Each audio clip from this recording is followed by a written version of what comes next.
നമസ്കാരം. ഇന്ന് നമ്മൾ നോക്കാൻ പോകുന്നത് തമിഴ്നാട്ടിലെ ഫേമസ് ആണ്. ഇത് ഹെൽത്തിന് ഒരുപാട് നല്ലതാണ്. ഇതിൻ്റെ പേര് പരുത്തിപ്പാൽ എന്നാണ്. പരുത്തിപ്പാൽ എന്ന് പറഞ്ഞാൽ തമിഴ്നാട്ടിൽ മധുരയിൽ ഫേമസ് ആയിട്ടുള്ള ഒരു ഡിഷാണ്. അത് ഞാൻ കഴിഞ്ഞ ആഴ്ച മധുരയിൽ പോയപ്പം പരുത്തിപ്പാൽ വിൽക്കുന്ന ഒരു ചേട്ടൻ്റെ അടുത്ത് ഇതിൻ്റെ റെസിപ്പി ചോദിച്ച് മനസ്സിലാക്കി ചെയ്ത് നോക്കിയപ്പം കൊള്ളാം. അപ്പം നമുക്ക് നമ്മുടെ ചാനലിൽ ഇത് ഉണ്ടാക്കാമെന്ന് വിചാരിച്ചിട്ട് ചെയ്യുന്നതാണ്. ഇതിന് ആദ്യം ആവശ്യമുള്ള സാധനങ്ങൾ എന്തൊക്കെയാണെന്നുള്ളത് നോക്കാം. ഇത് പരുത്തിക്കുരുവാണ്. ഇത് 1 കപ്പ് എടുക്കണം. ഇത് നാട്ടുമരുന്ന് കടകളിലൊക്കെ കിട്ടും. ഇത് സാധാ പച്ചരി. ഇത് അരക്കപ്പ് വേണ്ട, 1/4 കപ്പ് മുതൽ അരക്കപ്പ് വരെ എടുക്കാം. ഇത് തേങ്ങ ചിരണ്ടിയത് അവർ കുറച്ച് ഗാർണിഷിന് വേണ്ടിയിട്ട് മുകളിൽ പച്ച തേങ്ങ ചിരണ്ടിയിടുന്നു. ഞാൻ കുറച്ച് പാൽ പിഴിഞ്ഞ് ഒഴിക്കാമെന്ന് വിചാരിച്ചു. പിന്നെ 1 ഉണ്ട ശർക്കര എടുത്തിട്ടുണ്ട്. ഞാൻ ഈ അരി 1 മണിക്കൂർ കുതിർത്ത് വെച്ചിട്ടുണ്ട്. ഇത് ഈ പരുത്തിക്കുരു ഇല്ലേ, ഇത് 8 മണിക്കൂർ രാത്രി, ഇപ്പോൾ രാവിലെ ഉണ്ടാക്കണമെങ്കിൽ രാത്രി ഇത് കുതിർക്കണം. വെള്ളത്തിലിട്ട് കുതിർത്തിട്ട് ഇതിനെ അരച്ചിട്ട് നമ്മൾ തേങ്ങാപ്പാൽ പിഴിയുന്നത് പോലെ പിഴിഞ്ഞെടുക്കണം.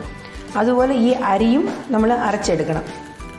പിന്നെ വേണ്ടത് ഇത് ചുക്കാണ്, ഏലക്ക. ഇത് സിത്തരത്ത എന്ന് പറയും, നാട്ടുമരുന്ന് കടകളിൽ കിട്ടും. ഇത് പോയിട്ട് തിപ്പിലി എന്ന് പറഞ്ഞ ഒരു സാധനം കിട്ടും, അതും വേണമെങ്കിൽ ഇടാമെന്ന് പറഞ്ഞു. ആദ്യം ഞാൻ ഇത് പാൽ പിഴിഞ്ഞിട്ട്, തേങ്ങയും പാൽ പിഴിഞ്ഞിട്ട് അരി അരച്ച് കൊണ്ടുവരാം. പിന്നെ നമുക്കിത് എങ്ങനെ ഉണ്ടാക്കാമെന്നുള്ളത് നോക്കാം. ഇത് ഞാൻ പരുത്തിക്കുരു ഇല്ലേ, അത് അരച്ചിട്ട് തേങ്ങ പാൽ പിഴിയുന്നത് പോലെ പിഴിഞ്ഞെടുത്ത് കൊണ്ടുവന്നിട്ടുണ്ട്. അതുപോലെ അരി അരച്ച് കൊണ്ടുവന്നിട്ടുണ്ട്. തേങ്ങ നല്ലപോലെ അരച്ച് കൊണ്ടുവന്നിട്ടുണ്ട്. ഏലക്ക, ചുക്ക്, തിപ്പിലി, ചിത്തരത്ത എന്ന് പറയുന്ന സാധനം എല്ലാം പൊടിച്ച് കൊണ്ടുവന്നിട്ടുണ്ട്. ശർക്കര കുറച്ച് വെള്ളത്തിലിട്ടിട്ടുണ്ട് അഴിഞ്ഞെടുക്കാനായിട്ട്. അപ്പോൾ ആദ്യം നമുക്ക് അടുപ്പ് കത്തിക്കാം.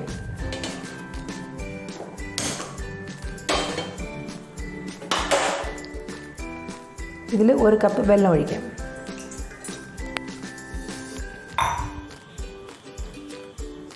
പിന്നെ ഈ പരുത്തിപ്പാലില്ലേ, ഇത് അരിച്ചൊഴിക്കാം. ഞാൻ വലിയ സീവിൽ അരിച്ച് കൊണ്ടുവന്നതാണ്. ചെറിയ സീവിൽ ഒന്നും കൂടെ അരിക്കാം.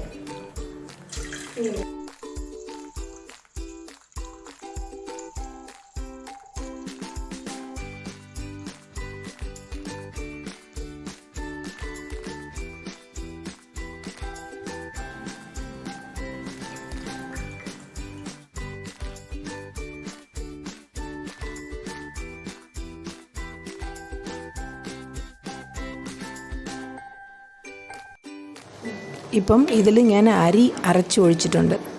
ഇതിപ്പം തിളയ്ക്കാറായി. ഇത് അരി നമ്മൾ ഒഴിച്ചിട്ട് കൈവിടാണ്ട് ഇളക്കണം, ഇല്ലെങ്കിൽ കട്ടയാവും. ഇതിൽ ഞാൻ ശർക്കര കുറച്ച് വെള്ളം ചേർത്ത് ഇങ്ങനെ ഉരുകാനായിട്ട് വെച്ചിട്ടുണ്ട്. ഇതിൽ നമ്മൾ പൊടിച്ച് വെച്ചിരിക്കുന്നില്ലേ, ഈ ഏലക്ക, ചുക്ക്, തിപ്പിലി, ഇത്തരത്ത എന്ന് പറയുന്ന സാധനം, ഇതെല്ലാം ഇതിലിടാം. ഇട്ടിട്ട് നമുക്ക് അരിച്ചെടുക്കാം. അപ്പം കുടിക്കാൻ നേരത്ത് വായി കിട്ടില്ല.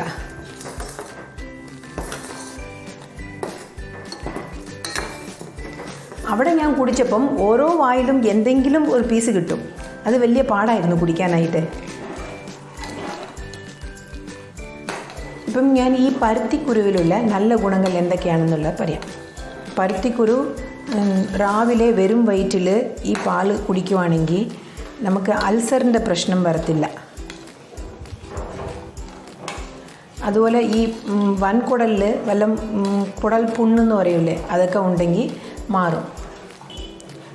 ഈ പശുക്കൾക്ക് പരുത്തിക്കുരു കൊടുക്കുന്നത് കൊണ്ട് പാൻക്രിയാസിൽ ഇൻസുലിൻ പ്രൊഡക്ഷനൊക്കെ കറക്റ്റായിരുന്നു. അപ്പം പണ്ട് നമുക്ക് ഹ്യൂമന് ഇൻസുലിൻ കയറ്റുന്നത് പശുക്കളുടെ പാൻക്രിയാസിൽ നിന്നാണ് എടുത്തിരുന്നത്. അപ്പം അത് കറക്റ്റാകാൻ കാരണം ഈ പരുത്തിക്കുരു പശു കഴിക്കുന്നത് കൊണ്ടാണ്. പിന്നെയാണ് നമുക്ക് ഹ്യൂമൻ ഇൻസുലിൻ എന്ന് പറഞ്ഞിട്ട് ഒരു ഹാർമോൺ കണ്ടുപിടിച്ചത്. ഇതിൽ നമ്മൾ ശർക്കരയ്ക്ക് പകരം കരിപ്പെട്ടി ഇടാം. കരിപ്പെട്ടിയിൽ കാൽഷ്യം കൂടുതലാണ്, ശർക്കരയിൽ അയൺ കൂടുതലാണ്. രണ്ടും നല്ലതാണ്. നമുക്ക് ഏതാ ഇഷ്ടമെന്ന് വെച്ചാൽ അത് ഒഴിക്കാം. പിന്നെ ഈ ഇത്രയും നാട്ടുമരുന്നുകൾ ചേരുന്നത് കൊണ്ട് നമുക്ക് കഫത്തിൻ്റെ പ്രശ്നം ഒന്നും ഉണ്ടാകത്തില്ല. ബോഡി പെയിനിന് ഇത് നല്ലതാണ്. വയറിന് ഇത് നല്ലതാണെന്നാണ് പറയുന്നത്. അവിടെ പരുത്തിപ്പാൽ ദിവസം കഴിക്കുന്ന ആൾക്കാരുണ്ട് മധുരയിൽ.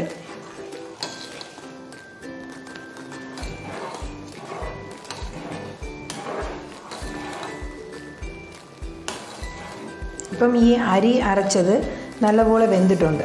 ഇനി നമുക്കിതിൽ ഈ ശർക്കരയും ഈ മരുന്നുകളൊക്കെ ഇട്ട് തിളച്ചുകൊണ്ടിരിക്കുകയല്ലേ, ഇത് അരച്ചൊഴിക്കാം.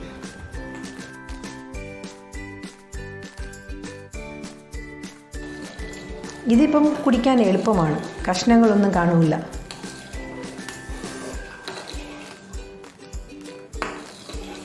അതുപോലെ തേങ്ങയും ഞാൻ തേങ്ങ നല്ലപോലെ അരച്ച് കൊണ്ടുവന്നു. അവർ തേങ്ങ ചിരണ്ടിയിട്ട് അതുപോലെ ഇട്ടിരുന്നു.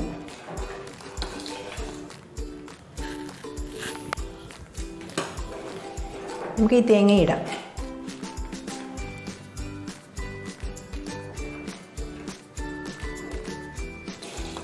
ഇത് ഈ മരുന്നുകളൊക്കെ ഇട്ടപ്പം മണം വരുന്നു കറക്റ്റ്. ആ മധുരയിൽ കഴിച്ച ആ മണം ഇപ്പം നമ്മുടെ വീട് മൊത്തം ആ സുഗന്ധം പരത്തുന്നു.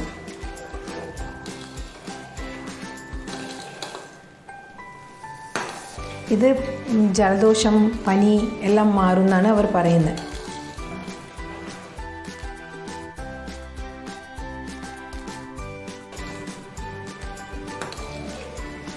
ഇതായി, നമുക്ക് ഓഫ് ചെയ്യാം. ഇത് തണുത്തിട്ട് ടേസ്റ്റ് എങ്ങനെയുണ്ടെന്ന് ഞാൻ നോക്കി പറയാം. ഇപ്പം ഇത് റെഡിയായി. ഞാൻ ഇതിൽ കുറച്ച് ഉപ്പ് ഇടാൻ മറന്നുപോയി. അവർ പറഞ്ഞു കുറച്ച് ഉപ്പിടണം, എന്നാലേ ആ സ്വീറ്റ് ഒന്ന് എൻഹാൻസ് ആവുമെന്ന്. അപ്പം കുറച്ച് ഉപ്പിടാം. ഉപ്പിട്ടിട്ട്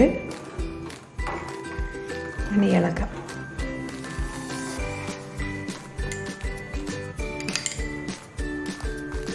ഇതിപ്പം ടേസ്റ്റ് ചെയ്യാൻ എടുത്തിട്ടുണ്ട്. അവരെങ്ങനെയെന്ന് പറഞ്ഞാൽ ഒരു കപ്പിൽ ഇത് കൊടുത്തിട്ട് കുറച്ച് കുരുമുളക് പൊടി വെച്ചിട്ടുണ്ട്. അത് ആവശ്യമുള്ളവർ കുരുമുളക് പൊടി ഇതിൻ്റെ മുകളിൽ ഇട്ടിട്ടാണ് കുടിക്കുന്നത്. നമ്മൾ കുടിക്കുമ്പം കുരുമുളക് കുറച്ച് പൊടിച്ച് വെച്ചിട്ട് ലാസ്റ്റിൽ ഇത് കുരുമുളക് ചേർത്തിട്ട് കുടിക്കുമ്പം ഈ കഫക്കെട്ടൊക്കെ പോകുമെന്നാണ് അവർ പറയുന്നത്. ഇങ്ങനെ ടേസ്റ്റ് ചെയ്യട്ടെ, എങ്ങനെയുണ്ടെന്ന് പറയട്ടെ.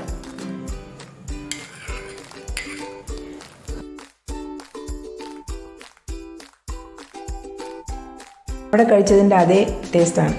ഇത് ജസ്റ്റ് ലൈക്ക് പായസമാണ്. എന്നാലും ഈ മറ്റ് സാധനങ്ങൾ നമ്മൾ ഇട്ടിട്ടില്ലേ, ചുക്കും ചിത്തരത്ത എന്ന് പറഞ്ഞ സാധനം, അതിൻ്റെ ഒരു ഫ്ലേവറുണ്ട്, അതിൻ്റെ ഒരു മണം അങ്ങ് വരുന്നുണ്ട്, അതിൻ്റെ ഒരു എരിവുമുണ്ട്. ഇത് അവിടെ കഴിച്ച അതേ ടേസ്റ്റ് തന്നെ. എല്ലാവരും ഉണ്ടാക്കി നോക്കുക. നോക്കിയിട്ട് എങ്ങനെയുണ്ടെന്ന് കമൻറ്റ് ചെയ്യുക. നിങ്ങൾ എനിക്ക് തരുന്ന സപ്പോർട്ടിന് ഒരുപാട് നന്ദിയുണ്ട്. ഇനിയും നിങ്ങൾ സപ്പോർട്ട് തരുമെന്ന് എനിക്ക് വിശ്വാസമുണ്ട്. Thank you.